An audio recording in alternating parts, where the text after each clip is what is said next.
My boyfriend gave me a book to read, and it's the most sexist, misogynistic book I've ever seen, and now I'm wondering how a proud feminist could ever think I'd enjoy this. I, 25 female, met my boyfriend, 37 male, in our master's program. We became friends over this past year, and started dating and becoming serious shortly before I left the state for a summer internship. He gifted me a book to read, saying it was one he liked.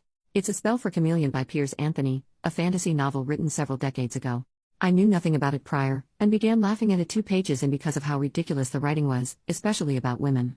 We video chatted after I got through the first chapter, and I tried respectfully explaining my doubts about the book. He made a deal with me, knowing I'm a big Harry Potter fan. He promised to give the Harry Potter series a chance, starting with Philosopher's Stone, if I gave his book a chance and kept reading.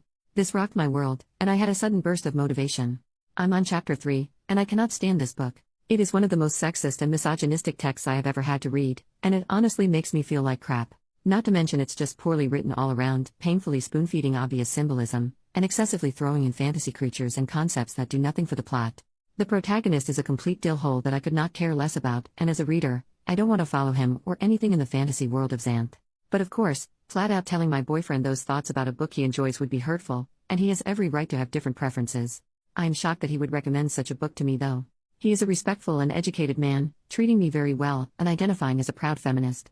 This recommendation was out of left field. Does he not remember how hurtful the author's writing on women is? Did he read it at a young age, and has since grown? I can't expect him to hold his end of the bargain and read Harry Potter, which is fine, especially if it means not having to put myself through Piers Anthony's poor excuse for writing ever again. I like my boyfriend a lot.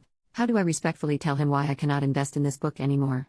It's important to me that he realizes the negative messages being suggested, but I want to do this without insulting his taste or making him feel at fault. Edit to add why the book is horrible. Example 1. I like beautiful girls, he said. And I like smart girls. But I don't trust the combination. I'd settle for an ordinary girl, except she'd get dull after a while. Sometimes I want to talk with someone intelligent, and sometimes I want to, he broke off. Her mind was like that of a child, it wasn't really right to impose such concepts on her. Example 2. That's the point, he said. I like variety. I would have trouble living with a stupid girl all the time, but you aren't stupid all the time. Ugliness is no good for all the time, but you aren't ugly all the time either. You are variety. And that is what I crave for the long-term relationship, and what no other girl can provide. Example 3. All women are the same inside. They differ only in appearance and talent. They all use men. Example 4. That whole rope trial in chapter 3. Example 5. Other girls manage to enhance their appearance by cosmetics or padding or specialized spells, but besides Sabrina all other females look somewhat artificial. She was no enemy. This was the PG. 2 example I mentioned. Example 6. There was much more of her he longed to see, and to touch, but that could come only after marriage. She was that sort of girl, and it was part of her appeal. The girls who had it didn't need to put it on casual display. PG. 3.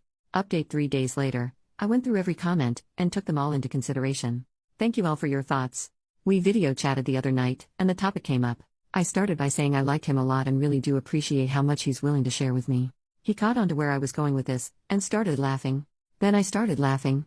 And I realized how silly small of a thing this all was. I guess I didn't want to risk hurting his feelings. When the reason why I didn't like the book came up, I explained, and he totally understood. It's been at least a decade since he's read the book, and he can see where I would feel uncomfortable. He will still consider reading the first Harry Potter book, since I gave his book a chance. And being a single dad, his kids also like the series, so it would be a chance for him to connect more with them. I ended by saying that I hope this doesn't discourage him from sharing more things he likes. He said, if anything, it encourages me to find more that you'll appreciate. Cue heart flutters. New update 8 years later. Hi. It's hilarious this post is being shared because it's from such a different time in my life. Your instincts are right. This relationship only lasted a monthish after this post.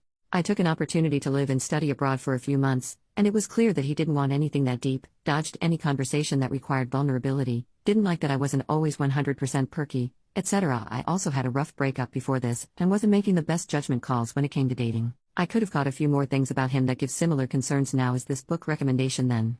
So I called it off. Oh my god, then he suddenly wanted to make it work, and kept it up for over a year after the breakup. We weren't even together that long. He would text me as if we never ended, and I would shut it down. He eventually stopped, but I still get occasional notifications on LinkedIn that he viewed my profile. I'm now happily married to someone my age. Not knocking appropriate relationships with age gap, I'm good friends with a couple who are 12 years apart, but I dodged a bullet, folks. Thanks for giving me a good laugh with this flashback.